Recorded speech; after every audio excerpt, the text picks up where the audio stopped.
Thanks for logging on for this week's edition of the Preview Show delivered by FedEx Racing. I'm Mark Fine here in Atlanta, joined by Marty Snyder in Charlotte. Marty, how you doing?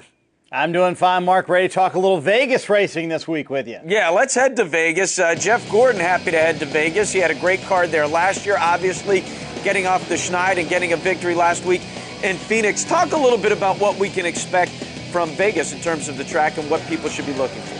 Yeah, Jeff Gordon certainly enjoyed Phoenix and enjoyed Vegas, as you mentioned last year. Had probably the best car in this race last year. But Vegas is a fun racetrack, and the drivers love it because of that progressive banking. This is a racetrack you can pass on. It's a racetrack you don't have to start up front. And it's a racetrack where, while track position is important at the end of the race, it's not vital. You can start in that top 10 and be able to still win this race. So it's a racetrack that's a lot of fun.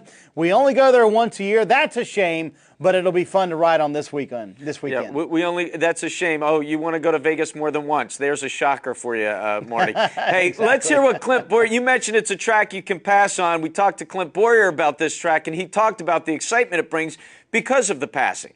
Since it's repaved, it's made for good racing, and actually it's widened up, you know, and you're having passing and things like that, which is we've struggled to do on these mile and a half. So they've done a great job at Las Vegas. I love going there. Everybody in the garage loves going there. Hey, it's Vegas.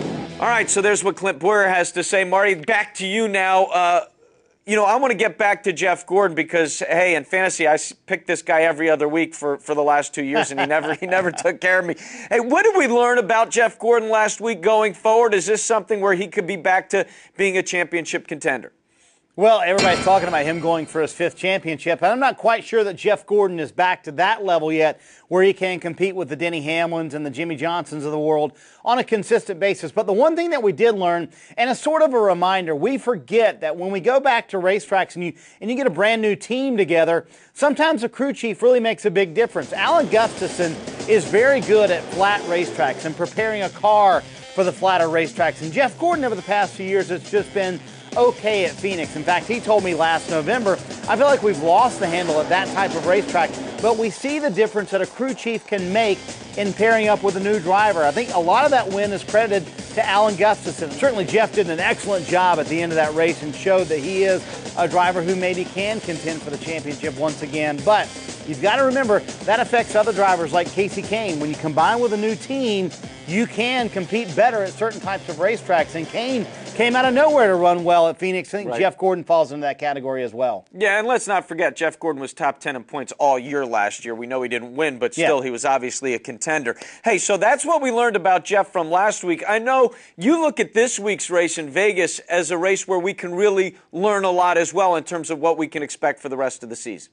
Yeah, I think we're really still finding our way through the 2011 season, how the new nose is affecting teams. You know, Vegas is a perfect example. We're going back to this racetrack for the first time with the spoiler, so that will be different. And this race is really a trendsetter. You know, Phoenix being the second race of the year and a flat racetrack is a little different, but these intermediate racetracks like Las Vegas, we have so many of these on the schedule every year that this is really a trendsetter. The year Kyle Busch won at Vegas, he went on to kind of dominate the year. The year Jimmy Johnson won at Vegas, he went on to dominate the year and obviously win the championship. So this is a race where we really can look at it, Mark, and we can go, these are the guys that are going to run well for most of the year. You have the Roush cars on these brand new setups that they've been trying. This will be the first test of that on an intermediate racetrack. You have the Hendrick cars. They're trying brand new setups. That obviously worked very well at Phoenix. They'll try them out on the intermediate track this year. So this will be a good gauge as to who will be good for the rest of the year.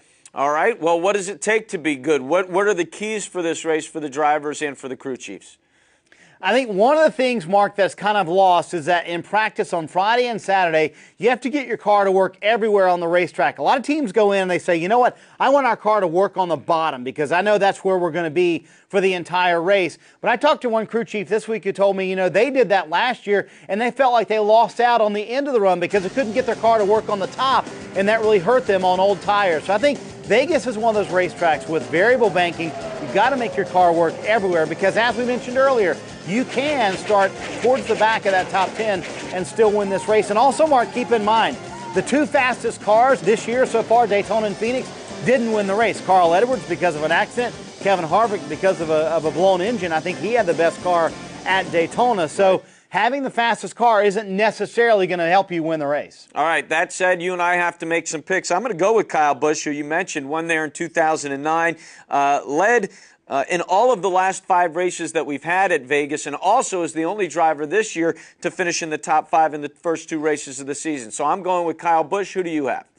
I like the Kyle Busch pick. I'm going to go with one of those guys on a sort of a new setup. And I look back towards last year, the guys who were dominant at the intermediate racetracks. You got Tony Stewart, who ran very well at the intermediate tracks. But I'm going to go with Carl Edwards. Clearly, he had the best car, won at Homestead on the intermediate tracks towards the end of last year. So I'm going to go with Edwards. Plus, I think he's still a little bit angry from that Phoenix mishap with his good friend Kyle Busch, and I think he's going to try and get a little revenge this weekend. Yeah, I picked Carl last weekend, so now I'm picking the guy that wrecked him. How about that? All right, didn't work out too well for you, did it, Mark? No, it did not. Marty, thanks as always. We'll talk to you again next week. All right, man. Take care. All right, and thank you for logging on for this week's edition of the Preview Show delivered by FedEx Racing. We'll see you again next week.